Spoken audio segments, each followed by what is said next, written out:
সে আমাকে বলতে পারতো যে আমাদের একজন আর্টিস্ট আছেন মিষ্টি জান্নাত, তাকে দেখলাম সাকিবের একটা ইস্যুস নিয়ে, তো এইভাবে কিন্তু বলতে পারতো কথাটা। সে না বলে ওই যে একটা মেয়ে আছে না, এটা কোনো প্রয়োজন ছিল না। তারপরে আমি যখন তাকে জিজ্ঞাসা করলাম ওই যে একটা মেয়ে আছে না মানে কি, কিছু মানে আমার ভাই ব্রাদারকে দিয়ে জিজ্ঞাসা করলাম, সে আমাকে নিয়ে উল্টাপাল্টা কথা পাঠালো।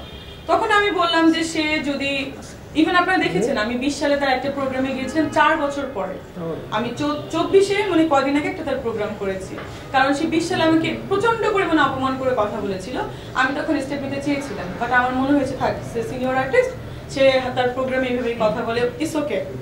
বাট সে কিন্তু অনেক বাজে বাজে ভাবে কথা বলে। আপনারা দেখেছেন যে আমাদের প্রতিটা শিল্পীকে নিয়ে সে কিভাবে কথা বলে, শুধু তো শিল্পী না, দীপজল ভাই একবার তার ইনস্টে অ্যাটেম্প নিয়েছিল, মৌসুমী আপু সানি ভাইয়া তাকে মারতে গিয়েছিল, থাপ্পড় দিয়েছিল, তারপরে বাপ্পি একবার বলেছিল আপনি বেয়াদব, তারপরে আসিফ ভাই একবার পার্সোনাল রিলেশন নিয়ে বলেছিল, অপু বিশ্বাস দিদি, অপু দিদিও তো একবার তার সাথে অনেক গ্যাঞ্জাম দিদির সঙ্গে। তো আমি বুঝলাম না মানে বিষয়টা কোথায়। এই জন্য আমি বলেছি যে সে যেভাবে কথা বলে এই কথা বলাটা বন্ধ করা উচিত, এই ট্রেনটাই তো ভালো না। কারণ সে একজন আর্টিস্ট, সে কিন্তু এমন না সে একজন অ্যাঙ্কর, সে অ্যাঙ্কর হলেও কিন্তু সে অপমান করে কথা বলতে পারে না।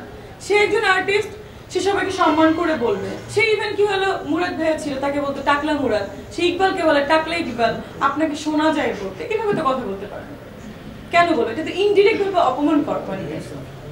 আমি বলেছি এভাবে ইনডিরেক্ট ভাবে অপমান করার কোনো প্রয়োজন নেই।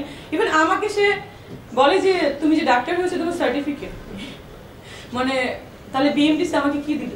আমি যে শিকদার মেডিকেলে পড়াশোনা করেছি, মানে বুঝলাম না উনি কি বলে।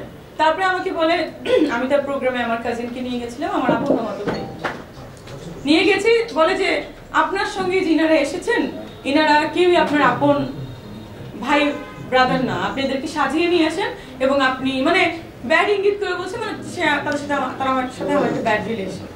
তো এটা তো কোনো কথা না। এই ব্যাপারগুলো নিয়ে আমি আসলে প্রতিবাদ করতে চেয়েছি এবং আমার মনে হয় প্রতিটা আর্টিস্টের শাহরিয়া নাজিম জয়ের যে প্রোগ্রামটা বয়কট করা উচিত। এবং অলরেডি আমি অনেক সিনিয়র আর্টিস্ট আমাকে ফোন করেছেন, তারা বলছে খুব ভালো একটা অ্যাটেম্প নিয়েছো তুমি, শিল্পী সমিতি, অভিনয় শিল্পী সংঘ, এগুলোকে চিঠি দাও। আমি অলরেডি লেটার সাবমিট করে দিয়েছি এবং তারা বলেছে তারা যে কোর্টেও তুমি ব্যবস্থা নাও এই প্রোগ্রামটার জন্য একটা রিট জারি করে। কিন্তু আমি প্রোগ্রামটা যেহেতু একটা সুনামধন্য চ্যানেল আয়ের আমার খুবই কাছে, সাগর ভাই খুবই ভালো মানুষ,